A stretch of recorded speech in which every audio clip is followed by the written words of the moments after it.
लाल चुनरी वाली दुल्हन। भारत के पहाड़ों के बीच बसा एक छोटा सा गांव था, भैरवपुर। दिन में ये गांव बेहद शांत और खूबसूरत लगता था, लेकिन रात होते ही यहां कोई बाहर नहीं निकलता था। लोग कहते थे, शाम के बाद अगर किसी ने लाल चुनरी वाली दुल्हन को देख लिया तो वो सुबह नहीं देख पाता। अर्जुन 24 साल का एक ट्रैवल व्लॉगर था। नई नई हॉन्टेड जगहों को एक्सप्लोर करता था। एक दिन उसे भैरवपुर के बारे में पता चला। गांव पहुंचते ही उसने नोटिस किया, लोग उसे अजीब नजरों से देख रहे थे। गेस्ट हाउस के बूढ़े मालिक ने उससे कहा, बेटा, रात में बाहर मत निकलना, यहां कोई नहीं बचता। अर्जुन हंस दिया। उसे लगा टिपिकल हॉरर स्टोरीज। पहली रात के करीब 12 बजे अर्जुन अपने कैमरे के साथ बाहर निकल गया। ठंडी हवा, सूनी गलियां और दूर मंदिर की घंटी की आवाज। तभी ठक ठक ठक, जैसे कोई धीरे धीरे उसके पीछे चल रहा हो। अर्जुन ने पीछे मुड़कर देखा, कोई नहीं था, लेकिन गली के आखिर में एक लाल सा साया खड़ा था।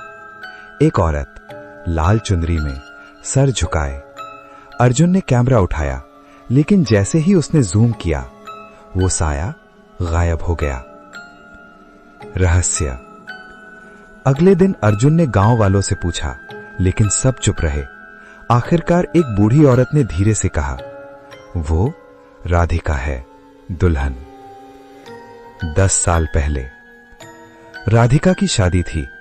पूरा गांव खुश था। लाल चुनरी में वो बहुत खूबसूरत लग रही थी, लेकिन शादी के दिन दूल्हा बारात लेकर आया ही नहीं। कुछ देर बाद खबर आई, वो किसी और लड़की के साथ भाग गया। राधिका ने सबके सामने कुछ नहीं कहा, बस मुस्कुराती रही। लेकिन रात को वो अकेले मंदिर के पीछे वाले रास्ते पर चली गई और अगली सुबह उसकी लाश उसी रास्ते पर मिली। लाल चुनरी खून से भीगी हुई थी। दूसरी रात। अब अर्जुन सीरियसली क्यूरियस हो गया था।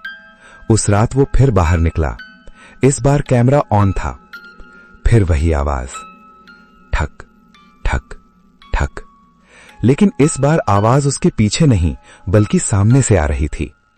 अर्जुन ने देखा, वो वही दुल्हन धीरे धीरे उसकी तरफ आ रही थी।